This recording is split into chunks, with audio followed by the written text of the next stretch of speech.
Hello అండి. మా అన్నయ్య పెళ్లి కోసం రెడీ అయిపోదామా? మేమైతే నైట్ 3 నుంచి రెడీ అయ్యాం. ఏంటి మార్నింగ్ 8కి పెళ్లయితే 3 నుంచి రెడీ అయ్యారనుకుంటున్నారా?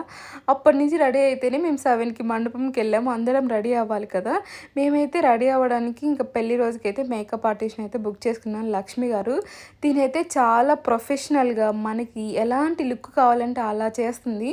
నో మేకప్ లుక్ కానీ, లేదంటే ట్రెడిషనల్ వెస్టర్న్ వేర్‌కి దేనికైనా సెట్ అయ్యేలాగా చాలా నీట్‌గా, ప్రొఫెషనల్‌గా చేస్తుందనమాట. తిని యూజ్ చేసే బ్రాండ్స్ కూడా నార్మల్ బ్రాండ్స్ కాదు, హైలీ రికమెండెడ్ బ్రాండ్స్ అనమాట. ఇంకా మేము వేసుకున్నాం కదా హెయిర్‌కి ఫ్లవర్స్, అవి కూడా ఆర్టిఫిషియల్ కాదు, రియల్ ఫ్లవర్సే. తనే డిజైన్ చేసి తీసుకొచ్చింది. మనకి ఏ కలర్ కావాలి, ఏ డిజైన్ కావాలని తనకి ఫోటో పెడితే చాలు, తానే కస్టమైజ్ చేసి తీసుకొస్తుంది. నేనైతే ఇన్‌స్టాగ్రామ్‌లో తిన ఐడీ ట్యాగ్ చేస్తాను చూడండి. మీ ఇంట్లో ఫంక్షన్ ఉన్నా, లేదంటే మ్యారేజ్ ఉన్నా ఖచ్చితంగా నేనైతే ప్రిఫర్ చేస్తాను. మా లుక్ ఎలా అనిపించిందో కామెంట్ చేయండి. సో ఈ వీడియోకి ఇంతే. Bye bye.